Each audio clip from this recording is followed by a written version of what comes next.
Welcome to The Little C and Me. I'm Opal McKnight Klein-Sasser, a stage 3 breast cancer overcomer who chose a different path. No chemo, no radiation, no hormone treatment. Hi, this is Opal McKnight Klein-Sasser. I am a twice diagnosed breast cancer. I like to use the word overcomer, not survivor. Why not survivor? I've watched Survivor here on Canadian TV, and yeah, I wouldn't consider myself to be one of those. I've overcome and I will continue to overcome breast cancer. I'm here to address my Black sisters, my Black brothers, because breast cancer is not only among women. I was told that men are also diagnosed with breast cancer, not to the great extent as women, but also men.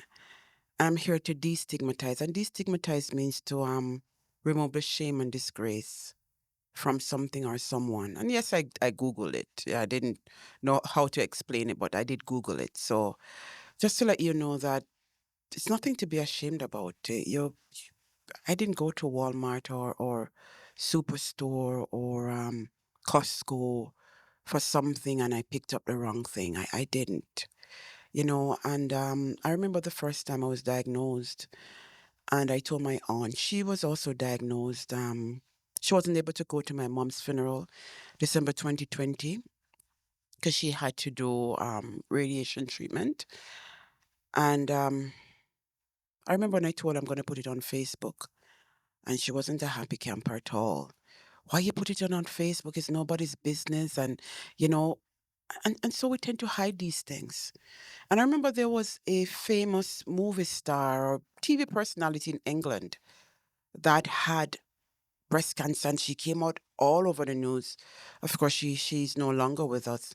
And she came all over the news and she talked about it and she talked about it. And I said to my aunt, you know what? This lady doesn't know Christ, but I do. And that's the difference, and I'm going to talk about it. And so I took to Facebook and I wrote a long epistle about my journey with breast cancer, how I felt, how people made me feel, and then when I was cancer free, for the 2 years, I went back to Facebook and I wrote it, that the cancer is no longer there. I had decided I wasn't going to let cancer stigmatize me. I wasn't going to allow it to make me feel any less or ashamed of anything. And it's actually nothing to be ashamed of. You people get cancer, people get diabetes, people get hypertension, people get all kind of sicknesses. And I remember my brother in Grenada, when I told him the first time, he said to me, because I was diagnosed 11 months after we buried my mom. And he said to me, no, no, no, not good. Not first my mother, then my sister. And I said to my brother, I'm not going to die. Cancer is not going to kill me. And so I made up my mind that I'm not going to die. And I tried to talk about it, but persons don't want to hear about it because they've heard, and we have also seen in the media people who have cancer that look like they're I'm just gonna be straight up with it. They look like they're dying. And they look like some of them look like they're already dead because, their hair falling out and all of that. But not all of us look like that. I'm an exception to the rule and I want to be an exception. And I want to continue to be an exception. I didn't cut my hair because of cancer. I cut my hair because coming to this country, my hair started falling out. It fell off. I had shoulder length hair like most Black people, and it fell off, and so I cut it. So it had nothing to do with cancer. But then I decided, you know what? It doesn't matter what you're going through. You don't have to look like what you're going through. You don't have to wear what you're going through on your sleeve. And so I decided that I am going to be an exception to the rule. A lot of persons saw me. I even where I work, people would be wondering, why is she not eating everything that is there? And I told them, hey, I'm a breast cancer overcomer. That was the first time. And I said to them that I've changed my diet. And people are, oh, and that was it. But I said it because I wanted to open up the conversation to talk about breast cancer, to let people know about breast cancer and, and to just understand that this is something that is happening.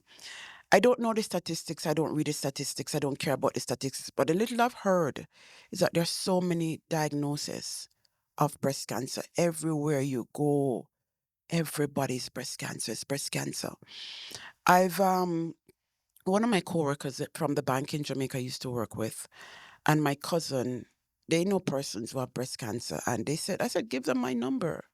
Of course, there are black people like me, and nobody reached out because I don't want to talk about it. And I made up my mind, you know what? I have to talk. If nobody else talks, I have to talk. It's one of those sicknesses that affect people. You don't have to die. And if you tell yourself you're not going to die, I'm going to say this on every chance I get on my podcast. If you tell yourself you're not going to die, you won't die. But if you tell yourself you're going to die, you will die. And how do I know? 2020, my mom was 70 years old. And she told my sister, I'm 70 now, I can die. My mom died that very year. After that, her health started spiraling down because she told herself that she can die. And so the body heard her and said, okay, it's time to start wrapping up for death. If you tell yourself you're not going to die, you won't die. Find the best treatments you can. And there's so many treatments out there. You would have seen on TikTok people talk about soursop leaf, apricot seed. There's so many things that you can do apart from the alternative ways of treating breast cancer. I didn't choose an alternative way because at that time my husband was the only person working. And when I was told that I'm going to be down, um, I was going to be down for 3 days. I had a 4-year old and a 2-year old. And I can't imagine my husband having to take care of us from Friday back until Monday. In Canada, the bills don't stop whether you're sick or not. They continue. You don't pay them, you end up in debt. And so I told myself the easiest way out I could find to treat this breast cancer and keep living. That's what I did. I chose naturopathy. And this is why I can tell you that you can live with breast cancer. You can live beyond breast cancer. There's life beyond breast cancer. There's a healthy life beyond breast cancer. There's a beautiful life beyond breast cancer. You can live. I have been living, even with my second diagnosis, I have been living. And I have tried my best. And I'm not going to lie, there are days when I don't feel like, and there are days when I do feel like today I got up, I was so excited, I was so happy to come on this podcast, just to talk and to encourage somebody today that you don't need to be ashamed.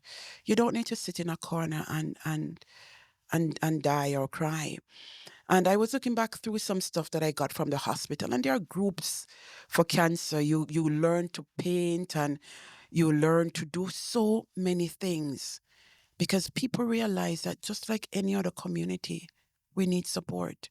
And support is so important, and the truth about it, you might not get it from your family and friends, but most governments have things that support you. It was just yesterday, a lady sent me something from Uganda. There's something here in the city that I live in where there's a Uganda um, breast cancer group. So persons have been setting up all these groups for people to understand that there's no shame to the game. You didn't go pick it up and you picked the wrong thing and you can't return it. It is something that happens whether you carry the genes. I don't know if I have the genes. Don't care if I have the genes anyway. It is what is happening. And I will deal with it. And I encourage you today, deal with it. A friend of mine sent me a message yesterday. I met her years ago and I just came to the city. And she sent me about a lady from who I haven't contacted her as yet. There's a Uganda group for breast cancer. And there's so many groups that are being formed because as Black women, we have what is known as dense breast. And when I research what is a dense breast, it means that our breasts are full of muscles, tissues. I remember when I was doing the biopsy, the first biopsy, and the lady told me, hey, your breast is so dense that it's hard for the needle to get through all those muscles just to get to the cancer in your breast. So as Black women, we have a lot of muscles in our breast, fibrous breast. And because of that, it makes us susceptible to breast cancer, which means that more Black women will have it because of how we are made up. But it's nothing to be ashamed of. Go deal with what you have to deal with. Get the support. The first time I was diagnosed, a friend of mine had to bathe me. I told her I felt like an 80-year-old woman. Couldn't help myself, but I had to support. Get the support. Talk about it. If your family members don't want to talk about it, find somebody to talk about it with. There's so many groups. So many groups. There might not be many Black groups, and that's the truth. Because we are cultured to just deal with it because we're strong and we're Black and we're human beings at the end of the day. I'm a strong person. Persons know that I'm a strong person. And people keep saying to me, oh, you're strong, you can get over. Even the strongest person has a breaking point. And being diagnosed a second time around was my breaking point.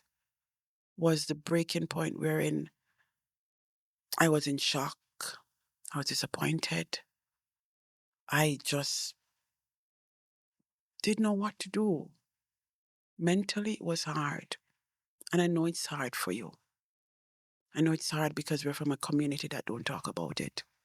I know it's hard because people brush it under the mat and they once they hear it, they have already proposed that you're going to die. I know it's hard, but I'm saying to you today, you can make it. Let's take the stigma off. You don't have to die. It's costly to live, I know, but it's better you live and enjoy yourself. After the first diagnosis, I wanted to increase our life insurance policy. And you know what they told me? Because of cancer, I can't. I'll have to be 5 years cancer free. And so I decided I was going to buy cryptocurrency. I was going to do something, and enjoy my life. Instead of putting down money for when I die, I was going to enjoy my life. And I've started doing that. I've been enjoying my life. I've changed my diet. I'm learning new ways to cook, not only Jamaican food, but other food, and it tastes just as good, to be honest with you. Because of the breast cancer, I'm living my best life now. Why? Because I have more of a reason to fight and to live. I have more of a reason to break the status quo. I have more of a reason to let people know who I am and to speak boldly about my story, about my life, about my experience, about where I'm coming from. I'm saying to you today, don't be ashamed. Don't be afraid to talk. Our family members, some of them will try to shut us up. And not only family members, I also realize a lot of people don't want to talk about it. Last week, Thursday, when I was coming here for my recording, my son, I had to go and pick him up from school because he fell on the ice. And I was talking to the secretary at the school about it, and you could see she was uncomfortable.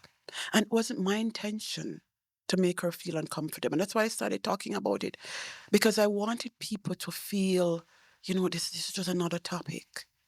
But I realized that it's not only Black people, white people, Indian. They don't want to talk about it. But it's something that has to be talked about, because the reality of the matter, you don't know if it's going to be you down the line. You don't know if it's going to be a family member down the line. And the more you talk about it, the more you understand what it is the better you can help your family member. You can help your friend. You know what to say instead of saying, oh, I'm so sorry. No, we're not trying to be mean, but we don't want to hear that you're sorry. You say stuff like, okay, I've heard you. What can I do to help you? Do you want me to come over and help you with some laundry, cleaning your house, making your bed? Can I do grocery shopping for you? Okay, you have appointments. Can I take you? Even if I can't take you, can I pay Uber to take you? This is what we want. This is what we're looking for. We're not looking for you to make us feel any less or any worse than how we're feeling. And we're feeling bad to know that we have to deal with this. The pain, the disappointment, the hurt, the drain on your energy, the drain on your immune system, the drain on you mentally. We don't need anybody else to make us feel badly. We just need support. And so I encourage you today, family members going through it, friends going through it, support us. Find out about breast cancer, because you might just be the next person, or somebody close to you might just be the next person, because nobody knows who is going to be next in line for breast cancer. And it's not that there's anybody lining up for it, but it can happen to anybody. My 2 aunts had it. Nobody else in my family or in my lines of siblings have breast cancer. I have 3 sisters. None of them have it. And I wouldn't want any of them to have it. When I check with my older cousins, nobody. The only one. And I know God has a reason, a purpose why He allowed this to happen. Yes, has a reason, a purpose. Because everything that happens in our lives have a reason, a purpose. We might not see the reason, we might not understand the reason, but there is a reason. And why? Because I'm the only one who would talk. I remember growing up, my mother would say to me, "Boy, Pitney, you can chatty, man." I remember the first job I got. I was working on the phones, and I called my mother in Jamaica, and I said, "Mama, can you imagine they paying me to talk? Paying me to talk." And so because the Lord knew I would have talked about it, I wouldn't have rolled over in a corner like what my body's telling me and just not say anything. And so I wanted to talk, and I'm talking to you today. Go out, get some fresh air, walk, get up out the bed, move around. And talking about it really helps, actually. Really and truly help. It gets it off your mind, it gets it off your chest. It makes you feel light. And it's not that you talk too much, but talk. It helps. And this is why I'm talking today. And I talk to everybody. I the second diagnosis was December 2024. I wasn't talking to anybody. I never felt like it. And it's understandable. But for how long are you going to sit down and mope? There's nothing to mope about. And the more you stress yourself, is the more cancer will spread. And so I decided, what I'm going to do? I'm going to brush myself off for 2025, and I'm going to be happy, and I'm just going to talk. I'm going to walk. And so now I've been telling most people, hey, the cancer came back. Is it easy to say that? No. But hey, the cancer came back. The cancer came back. The cancer came back. The cancer came back. Yeah, it came back. So this is my second time dealing with it. But you know what? This is my second time telling the same people the same thing. But it's different this time around because I'm armed with information. I'm armed with what I need to do. The first time I wasn't disarmed, but the second time around, as they would say, the second time around is the best time around. Yeah. And so this time I'm armed and I'm ready to share. I'm ready to tell you it's not the end of the world and you won't die. Thank you for listening today. I trust that this would have elevated you and lifted you from the spot of where you are, and you're able to break the stigma, which is shame or disgrace about you being diagnosed with breast cancer.